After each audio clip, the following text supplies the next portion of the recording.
नमस्ते। Solid facts में आप सबका स्वागत। जैसा आप देख रहे हैं हेमंत सर हमारे साथ मौजूद है। बहुत स्वागत है सर। सर, आरएसएस को, भारतीय जनता पार्टी को समाजवादी और धर्मनिरपेक्ष अखंडता जैसे शब्द जो संविधान की प्रस्तावना में है वो उनको चुभने लगे हैं। हालांकि एक बड़ी चीज ये है कि भारतीय जनता पार्टी के संविधान में भी ये शब्द है। भारतीय जनता पार्टी अपना संविधान नहीं बदल रही, लेकिन देश का संविधान वो बदल करके रख देना चाहती है। और ये मंसूबे वो चुनाव के पहले भी बता चुके हैं कि 400 सीटें उनको क्यों चाहिए थी, ताकि संविधान बदला जा सके। वो अलग बात है कि देश उससे सहमत नहीं हुआ, 400 सीटें नहीं दी, लेकिन सत्ता में खैर वो आ गए। अब अभी जिस तरीके से दत्तात्रेय होसबोले ने इस बहस को फिर से छेड़ा, अब उसमें उपराष्ट्रपति जगदीप धनखड़ साहब कूद गए हैं। वो बता रहे हैं कि संविधान की प्रस्तावना को बदला नहीं जा सकता है, वो बीज है, इत्यादि इत्यादि। सर, धनखड़ साहब, तमाम बार ये देखा गया है कि जब वो राज्यसभा में चेयर पे रहते हैं तभी भी वो संघ की तारीफ करने लग जाते हैं, संघ के लिए वो विपक्ष से लड़ पड़ते हैं। जगदीप धनखड़ साहब देश के उपराष्ट्रपति हैं या भारतीय जनता पार्टी के नेता ही सिर्फ माना जाए? उनको क्या माना जाए जगदीप धनखड़ साहब के इस व्यवहार को? समस्या क्या है उनकी जो वो भूल जाते हैं कि उपराष्ट्रपति हैं और दूसरी जिम्मेदारियां हैं उनकी? राम प्रकाश जी नमस्कार, आपको सारे दर्शक साथियों को भी। देखिए, जगदीप धनखड़ साहब जो है ना, वो एक राजनीतिक पर्यटक है। मूल रूप से वो वकील थे, राजस्थान के झुंझुनू में पैदा हुए, वकालत की, और उसके बाद उनको राजनीति का शौक चढ़ा और 1989 में, अगर आपको ध्यान हो, तो जनता दल से उन्होंने राजनीति की शुरुआत कर ली, मेंबर पार्लियामेंट बन गए। उसके बाद वो जो है कांग्रेस में चले गए, तो कांग्रेस के बाद वो 2003 में बीजेपी में आ गए। तो तीन दलों का एक फुल साइकिल, एक तरीके से आप कह सकते हैं, एक फुल सर्कल करते हुए वो भारतीय जनता पार्टी में आके पदस्थापित हो गए। अब मोदी जी को तो ऐसी प्रतिभाओं की बहुत ज्यादा सख्त जरूरत भी रहती है, और उन प्रतिभाओं की पहचान भी मोदी जी से बढ़िया किसी को नहीं। लूज कैनस चाहिए उनको, कि जो किसी भी चीज में तर्क की बात ना करें, कुतर्क करें, वितर्क करें, और कुपड़ता के आलम तक चले जाएं जिसमें तथ्यों की कोई बात ना हो। तो उस काम के माहिर हैं जगदीप धनखड़ जी। और उनको आपने जो नैतिकता वैतिकता की बात की, इससे वो कोसों दूर। आज की तारीख में और पिछले, अगर जब से वो उसके 2019 में आपको ध्यान होगा वेस्ट बंगाल के राज्यपाल बन के गए थे, 2022 से वो दुर्भाग्यपूर्ण ढंग से उपराष्ट्रपति हैं भारत के। वो खुद को एक खास अंदाज में आरएसएस का एकलव्य साबित करने पे तुले हुए, और खुद अपने मुंह से उनके शब्द हैं, मैं नहीं कह रहा। संसद के अंदर आरएसएस का एकलव्य कहते हैं अपने आपको, सभापति के पटल पर बैठे। तो ऐसे व्यक्ति को सभापति के पद, उस आसन पर बैठने का अधिकार भी है या नहीं, ये मैं दर्शकों पर छोड़ता हूं।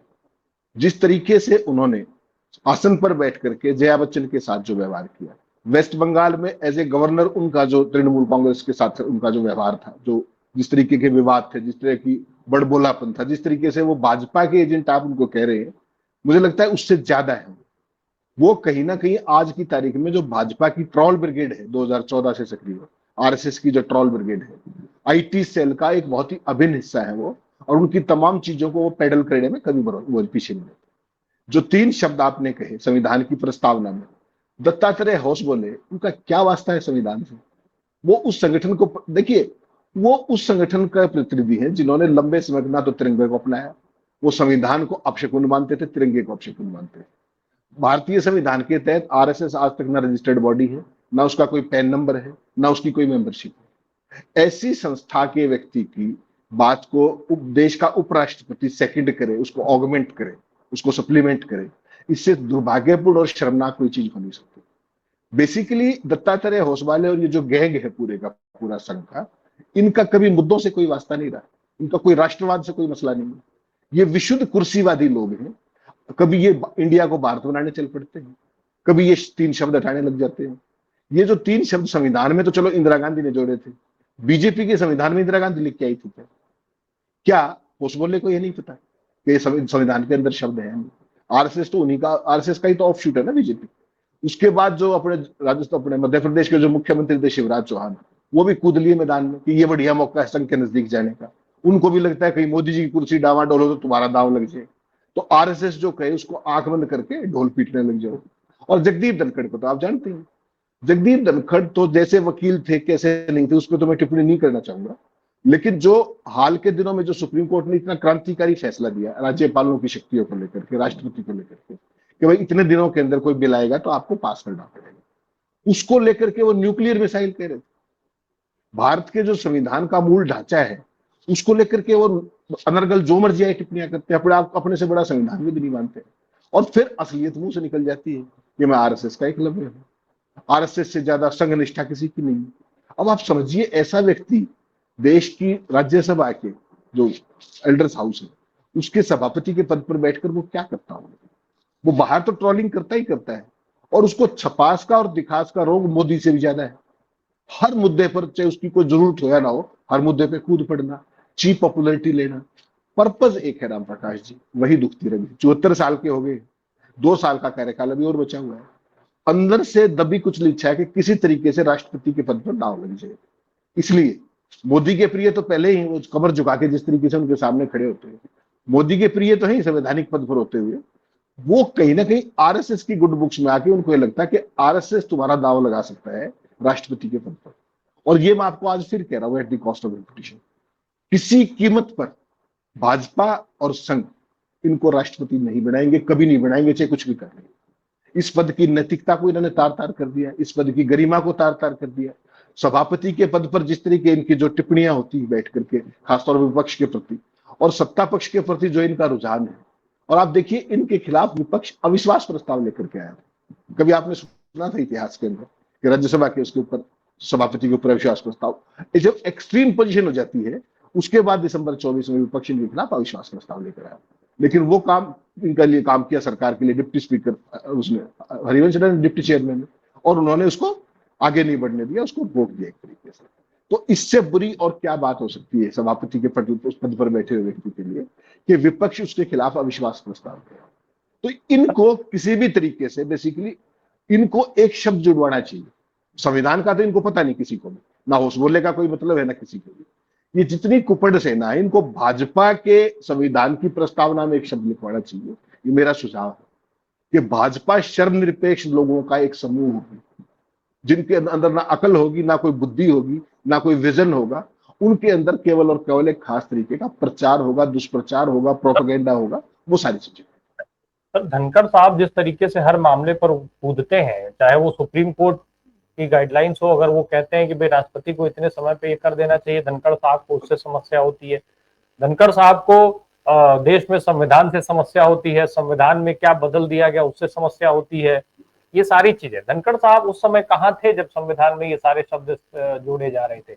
एक और चीज है कि धनखड़ साहब को ये जो सारी समस्याएं हैं, अगर वो संविधान को लेकर के जब संविधान बदलने और ये सब चीजें चलती हैं, धनखड़ साहब ये खुले तौर पे ये क्यों नहीं स्वीकार करते हैं? जैसे संघ का उन्होंने स्वीकार करके एकलव्य होना, वैसे खुले तौर पे वो क्यों नहीं स्वीकार करते हैं कि मैं उपराष्ट्रपति हूँ, लेकिन मैं केवल और केवल भारतीय जनता पार्टी के लिए काम करता हूँ, भारतीय जनता पार्टी का नेता हूँ, जिस विचारधारा को वो आगे बढ़ाएंगे, जो लाइन लेके देश की सियासत वो करेंगे, वही मैं करूंगा।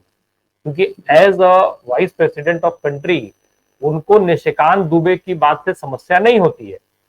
और केवल इतना ही नहीं है, वो खुद एक वकील हैं, उनको निशिकांत दुबे की बात से समस्या नहीं होती है, वो उसमें कूदते हैं और उस समय और उस मामले को भड़काने की कोशिश करते हैं। असल में जो उन्होंने कहा कि परमाणु बम और इत्यादि, क्या खुद जगदीप धनखड़ साहब देश के लिए खतरा हो गए हैं क्या? नहीं, ये जो लोग ना, आपने जो पहले शुरुआत जहां से आपने शुरुआत की, देखिए जब 76 के अंदर इंदिरा गांधी ने ये शब्द जोड़े थे तो वो बेसिक उस समय ये श्रीमान जी वकालत करते थे, और उस समय ना तो इनकी आज भी कोई विचारधारा नहीं, आज भी इनकी कोई किस तरीके का वो कमिटमेंट नहीं किसी के प्रति। मैंने आपको ओपनिंग में कहा कि केवल और केवल एक राजनीतिक पर्यटक है, इज ए रैंक अपॉर्चुनिस्ट। जिस तरीके से आरएसएस को क्या कह रहे थे, आरएसएस को इनके सर्टिफिकेट की जरूरत है क्या? आसन पर बैठ करके कहते हैं कि बेदाग छवि वाला राष्ट्रवादी संगठन है। उनका राष्ट्रवाद तो ये देश 100 साल से भुगत रहा है, अंग्रेजों के साथ थे वो, तो भारत के किसी आजादी के आंदोलन में उन्होंने भाग लिया हो, उसके बावजूद इनके सर्टिफिकेशन की जरूरत है, ये आपको सोचने की जरूरत है। He is a rank opportunist. आपने कहा कि ये 3 शब्द, इंदिरा गांधी बेसिकली जो ये 3 प्रस्तावना जो होती है ना राम प्रकाश जी, प्रस्तावना कोई ऊपर से नहीं आती। जो किसी भी किताब का, जो किसी भी संविधान का, किसी भी उसका जो लब्बो लुआब होता है, उसके अंदर जो निहित होता है, उसको चंद शब्दों में उकेर करके उसकी प्रस्तावना बना ली जाती है। तो आप ये मत समझिए कि जो 3 शब्द जिनके ऊपर इन भाइयों को अब आपत्ति हुई है, वो समाजवादी, धर्मनिरपेक्ष और अखंड, ये संविधान में नहीं, ये संविधान के कण कण में है। अगर इन कुपड़ों ने संविधान पढ़ा हो तो संविधान के अंदर, कण कण के अंदर यही विराजमान है। समाजवाद और धर्मनिरपेक्षता हमारे संविधान के भाग 3 में कैटेगरिकली मेंशन्ड, बार बार मेंशन्ड है, और वो हमारे मौलिक अधिकारों को सुनिश्चित करते हैं कि कोई भी धर्म के आधार पर, जाति के आधार पर भेदभाव, वो क्या है? वो धर्मनिरपेक्षता नहीं है क्या? वो सारी चीजें संविधान के अंदर किसी ने अगर पढ़ी हो तो कहने को ये वकील है अपने आप को, लेकिन कितने बड़े वकील हैं, वो इनकी विद्वता दिख रही है इसके अंदर। ये बेसिकली क्या है? ये इन दोनों अवधारणाओं को खत्म करने की जल्दबाजी क्यों है? ये उस मानसिकता से आती है जिसे आप फांसीवाद कहते हैं। और आरएसएस पिछले 100 साल से अपने फांसीवाद के सहारे पे जिंदा है, एक खास तरीके का अल्टरनेटिव प्रोपेगेंडा फैला करके, जो असली चीजें हैं, असली बातें हैं, असली मुद्दे हैं, क्योंकि वहां ये खोखले हैं, इसलिए कभी इंडिया को भारत बनाने चल पड़ते हैं, कभी संविधान की प्रस्तावना बदलने चल पड़ते हैं। और जो अपना ऑफशूट है भारतीय जनता पार्टी, उसके संविधान की प्रस्तावना में क्या लिखा हुआ है उसको पढ़ने का ये उससे गुरेज है। बेसिकली पढ़ने पढ़ाने से तो वैसे ही गुरेज है। देश अनपढ़ रहेगा तभी फांसीवाद को स्वीकार करेगा, इनकी सोच ही है। भारतीय संविधान का जो मूल ढांचा है ना, रामप्रकाश जी, जो बेसिक स्ट्रक्चर जिसको सुप्रीम कोर्ट ने भी बार बार अपहोल्ड किया है, वो फांसीवादियों के एजेंडे के लिए सबसे बड़ी बाधा है। जिस तरीके का समाज, ये मनुवादी समाज बनाने की जो कोशिश करते हैं, ये उसमें बाधा है। इसीलिए बार बार आपने इनके दर्जनों विधायकों, सांसदों, छुटभइयों, संघियों, सबके मुंह से एक शब्द सुना होगा कि 400 सीट आई तो हम संविधान बदलेंगे। पहले तुमने संविधान पढ़ा है? पहले तो उसी को देख लो। अगर पढ़ा हो, तुम्हारे कोई अंदर कंसेप्ट हो, या तुम्हारे पास कोई अल्टरनेट हो कि हम इस तरीके का लाएंगे, वो बता दीजिए देश को। तुम्हारा एजेंडा तो देश को बांटने का है, मुस्लिम हिंदू मुस्लिम करके केवल कुर्सी इंटेक्ट रही है। इंदिरा गांधी ने जब आपातकाल को समाप्त किया था और लोगों का जब जनादेश जीता था, तो उस समय वो अघोषित, उस समय वो घोषित आपातकाल था। उसके बावजूद उन्होंने वो सारी न्यायिक प्रक्रिया को झेला, सारे के सारे केसेस झेले, सारी कमेटियों के सामने प्रस्तुत हुई, दोबारा जीत के आई, सारी बात हुई। वो घोषित आपातकाल था। उन परिस्थितियों के पीछे भी दो ही चीज जिम्मेवार थी, सीआईए और आरएसएस, तीसरा कुछ नहीं था। बाकियों के तो सिर्फ नाम। उसके बावजूद भी आज जो देश में चल रहा है 11 साल से, क्या आरएसएस की उसको स्ट्रेट वे बैकिंग नहीं है? मोदी अपने दम पर कर सकते हैं। बिहार में रामप्रकाश जी नवंबर में चुनाव है, और सारी की सारी जो मतदाता सूची है उसको लेकर के चुनाव आयोग ने क्या आदेश कर दिया? यह आदेश उन्होंने दिल्ली में क्यों नहीं किया, हरियाणा में क्यों नहीं किया, मध्य प्रदेश में क्यों नहीं किया? और जिस राज्य में सबसे आखिर में चुनाव होने हैं अगली बार, उसके लिए तैयारी करनी चाहिए, 3 महीने में कर देंगे।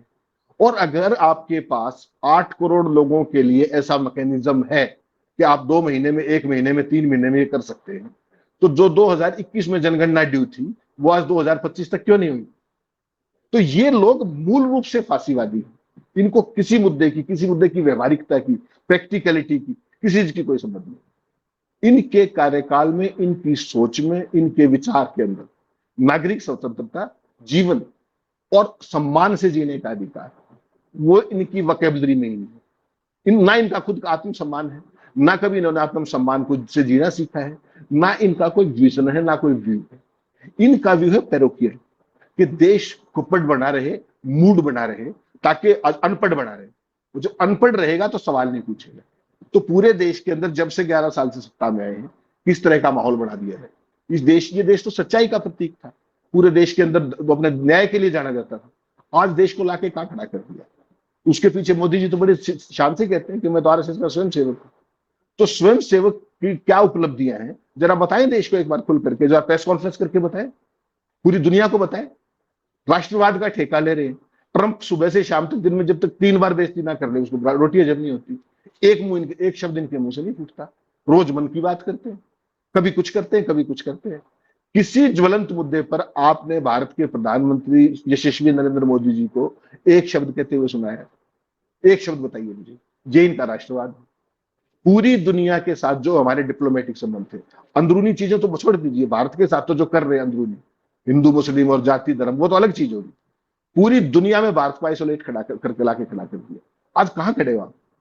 अमेरिका कहता हमसे तेल लो, महंगा तेल लो। उनसे तेल जो है कितना % बढ़ा दिया है। भारत के घाटे का क्या होगा?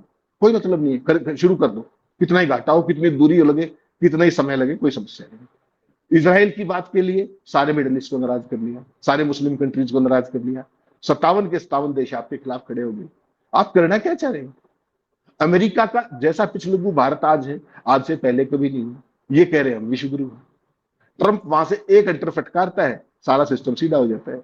अरे एक तरफ इंदिरा गांधी थी, जो निक्सन का क्या हाल किया था, एक तरफ मोदी है कि ट्रंप के सामने, मैं शब्द भी प्रयोग नहीं करना चाहता जो स्थिति है, एक शब्द मुंह से नहीं निकलता, विदेश सचिव को खड़ा करते हो आप जाके उड़ीसा में कहते हो कि मैं महाप्रभु की धरती पर आया था, मैंने लंच को मना कर दिया। वो जो ट्रंप सुबह से शाम तक आपके साथ करता है, जवाब दे दीजिए ना उसका। जय इनका राष्ट्रवाद कंप्लीट जो है, जिस तरीके से सिस्टम को कंट्रोल करके अपने विम्स और फैंसी पे ये इस देश को चला नहीं रहे हैं। इन्होंने इस देश को हाईजैक कर लिया है, इस देश को हाँक रहे हैं अपनी मर्जी से, और ऐसा इस देश में ना भूतों ने भविष्य टाइप की स्थिति क्रिएट कर दी है। कभी भारत बनाने चल पड़ते हैं, कभी प्रस्तावना बदलने चल पड़ते हैं। जो तुम्हारा मूल काम है वो कर लो ना पहले। कौन है ये जो आरएसएस के जो महासचिव, क्या है उनका देश में योगदान? दत्तात्रेय होश बोले, हुई थी व्हाट लोकस ही है, और उसकी बात को अपने को सांस्कृतिक संगठन क्लेम करते हैं, और ये क्या सांस्कृतिक चीजें हैं, सांस्कृतिक बातें हैं? अगर सांस्कृतिक संगठन है तो राजनीति क्यों करते हैं और हर समय राजनीति करते हैं? राम प्रकाश जी, संस्कृति भी कैसी है वो भी पूछ लीजिए ना। कौन सी संस्कृति के वाहक है वो इस देश के अंदर मनुवाद लाना चाहते हैं, वो इस देश को 200 साल पीछे धकेलना चाहते हैं।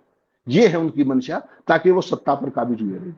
जो अंग्रेजों के पैरोकार थे, जो अंग्रेजों के साथ कंधे से कंधा मिला के चले, जिन्होंने मुस्लिम लीग के साथ तमाम राज्यों में सरकारें चलाई, वो आज राष्ट्रवाद की बात करते हैं, वो पाकिस्तान के विरोध की बात करते हैं। मैं आपको फिर एक बात का चैलेंज करता हूं, 2014 से लेकर के आज तक, आज 11 साल हो गए, मोदी जी रोज भारत में पाकिस्तान पाकिस्तान करते हैं, वोट मांगते हैं, गोली के बदले गोला। कल जैनियों के फंक्शन में जिस तरीके से जो वो बात कर रहे थे पाकिस्तान को लेकर के इशारों में, जैन समाज तो कंप्लीट अहिंसक है, वहां भी ऑपरेशन सिंदूर और वो सारी चीजें। बेसिकली मैं आपको एक चीज का चैलेंज करता हूं कि 11 साल में मोदी जी, उनके किसी कैबिनेट के मंत्री, किसी भाजपा या आरएसएस के व्यक्ति ने किसी अंतरराष्ट्रीय संगठन मंच पर खड़े होकर के पाकिस्तान का नाम लिया हो? किसी ने नाम लिया हो? मुझे उस आदमी का नाम बता दीजिए। भारत के अंदर इनको पाकिस्तान क्यों? क्योंकि हिंदू मुस्लिम। पाकिस्तान से ज्यादा बड़ा दुश्मन तो चीन है, एक बार नाम लेके दिखाओ ना। मोदी के मुंह से चीन निकलता है कभी? तो आज तक निकला हो कभी? शी जिनपिंग को झूला झुलाते थे, उन्होंने जो गैलवान में किया, गैलवान इनके मुंह से निकला हो, अरुणाचल इनके मुंह से निकला हो, मणिपुर इनके मुंह से निकलता हो, अब इनके मुंह से ट्रंप निकलता हो। ये राष्ट्रवाद है? अरे चीजों को आमने सामने, कोई भी भारत का प्रधानमंत्री इतना डरपोक और कायर तो नहीं रहा ना कि उसको ट्रंप डिक्टेट करेगा पॉलिसीज। ओपन में करता है वो, और आपके मुंह से शब्द नहीं निकलता वहां पर। आप किसी के गले पड़ जाते हैं, किसी के ट्विटर पूछने लगते हैं, ठाके मारने लगते हैं। उन सवालों के जवाब छुपाने की बजाय कभी तो आप कहते हो कि ये अपने ये शब्द 3 प्रस्तावना में ये थे, इनको हटाया जाना चाहिए। हुई सी बट लोकस ही। दुख की बात यह है कि देश की जो उपराष्ट्रपति है वो उसकी बात को सेकंड कर रहा है। और मैं तो ये कहता हूं उपराष्ट्रपति जी को अपनी अंतरात्मा में झांकना चाहिए कि जिस संविधान की प्रस्तावना में ये लिखा हुआ है, उसी की प्रस्तावना के तहत वो 3 बार शपथ ले चुके हैं उसी संविधान में। जब एमपी बने तो शपथ ली, राज्यपाल बने तो उसी संविधान की शपथ ली, और जब उपराष्ट्रपति बने उसी संविधान की शपथ ली। लीक नहीं ली। उस टाइम कहते हैं कि मैं उस संविधान की शपथ तब लूंगा जब ये तीनों शब्द हटाए जाए, वरना मैं तो नहीं बनता। ये करके दिखाते थे, तब तो समझ में आता कि हाँ भाई, ये वास्तव में इनका एक विजन है, ये कमिटेड लोग हैं, इनकी एक विचारधारा है, ये सिद्धांतों की राजनीति करते हैं। बताइए आप, ये तीनों शब्द है ना उस संविधान की प्रस्तावना में, जिसको आप हाथ रख करके संविधान की शपथ लेते हो, निष्ठा की शपथ लेते हो, उस संविधान के प्रति आपकी ये निष्ठा है। जिन 3 शब्दों को हटाने की बात हो रही है, जिन 3 शब्दों से समस्या है, भाई वो मूल संविधान में तो लिखे नहीं गए थे, वो तो प्रस्तावना भी अमेंडमेंट के थ्रू आया था। तो ऐसे में भाई ठीक है, कांग्रेस को उस समय लगा होगा कि ये चीजें होंगी, आज भाजपा को ये लगता है कि ये नहीं होना चाहिए। तो अगर कांग्रेस अमेंडमेंट कर सकती है प्रस्तावना में, तो भाजपा क्यों नहीं कर सकती है? इस लिहाज से वो अलग बात है, मैं संघ की बात नहीं कर रहा हूँ, संघ कोई नहीं होता है ये कहने वाला, लेकिन भाजपा तो उस चीज को आगे बढ़ा सकती है। अगर उसे लगता है कि ये शब्द, इन शब्दों की आवश्यकता अब संविधान में नहीं है, तो क्यों नहीं परिवर्तन कर सकते हैं वो? राम प्रकाश जी, मैं फिर वही कह रहा हूं, इन कुपड़ों ने उस संविधान को नहीं पढ़ा है। अगर आप भारत के संविधान को पढ़ेंगे तो उसका जो लबोलुआब है, अंदर जब आप जाएंगे, उसकी डिटेल्स में आएंगे, संविधान का जो सब कुछ है वो संविधान के अंदर है। पार्ट 3 के अंदर जब आप पढ़ेंगे, तमाम मौलिक अधिकारों की बात करेंगे, तमाम चीजों की बात करेंगे, तो उसका जो ओवरटोन है, ओवरटोन जो कुल मिलाकर के निकल के आता है, वो समाजवादी, धर्मनिरपेक्ष और अखंड है। आपको अगर ये 3 शब्द प्रस्तावना में बदलने हैं, तो आपके अंदर फिर हिम्मत होनी चाहिए कि आप ये कहें कि अंदर भी जो मौलिक अधिकारों से लेकर जो सारी चीजें वो हम बदलेंगे। वो वहां तक तो ये गए नहीं ना। अरे जिन लोगों ने अपनी पार्टी का संविधान नहीं पढ़ा, भाजपा के संविधान की प्रस्तावना में क्या लिखा हुआ है, भाजपा के संविधान में क्या लिखा हुआ है, वो देश का संविधान क्या बताएंगे आपको, क्या बदलेंगे? राम प्रकाश जी, सवाल संविधान का और शब्दों का नहीं, सवाल इस देश के अंदर एक फॉल्स प्रोपेगेंडा खड़ा करने का है। आपको ध्यान होगा पिछले साल जब सारा मोदी जी चारों तरफ से घिरे पड़े थे, 15 दिन तक इस देश को किस बात पे नचाते रहे ये लोग कि भारत का नाम इंडिया का नाम भारत होना चाहिए, नहीं होना चाहिए।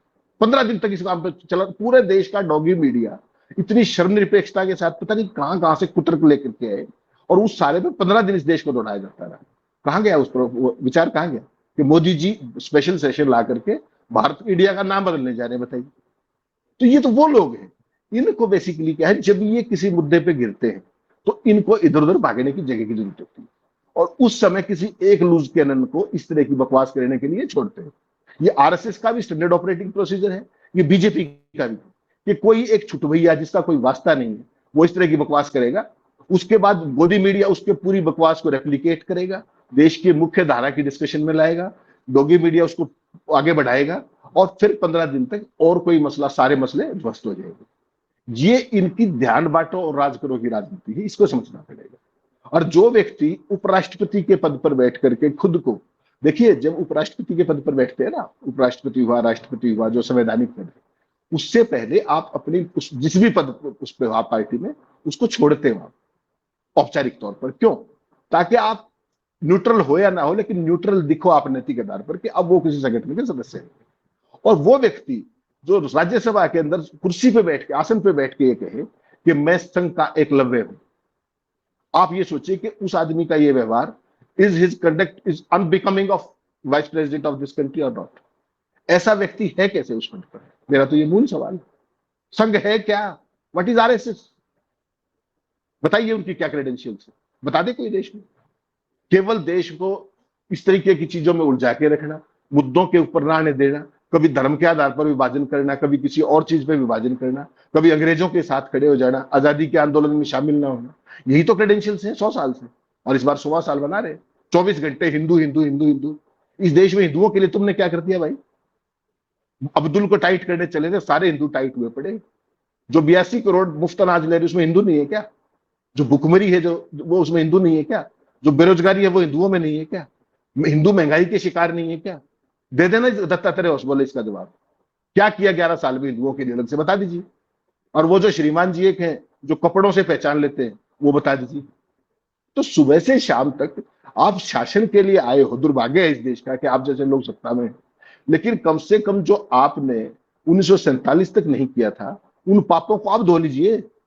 अब तो सुशासन दे दीजिए। सुबह से शाम तक आप सुशासन की बात करते हैं, कहां है आपका सुशासन? दिखा तो दीजिए देश को। ना आप रजिस्टर्ड संस्था है, ना आप देश के संविधान को मानते। आप ये तो संविधान को ही नहीं मानते, तिरंगे को भी नहीं मानते थे। आरएसएस के मुख्यालय में कब लगा तिरंगा? आज भी वही भगवा लिए फिरते हैं। हिंदुओं के लिए क्या करती है मैं तो वो पूछ रहा हूँ, बता दे दत्तात्रेय होसबोले। सुबह से शाम तक एक ही बात है, हिंदुओं को एकजुट कर रहे हैं।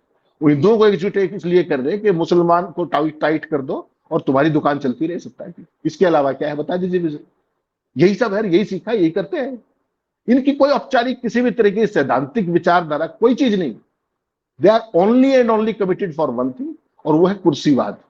कुर्सी नहीं जानी चाहिए, उसके लिए चाहे जिससे हाथ मिलाना पड़े ये मिलाएंगे, उसके लिए चाहे कितने ही धत्कर्म करने पड़े ये करेंगे।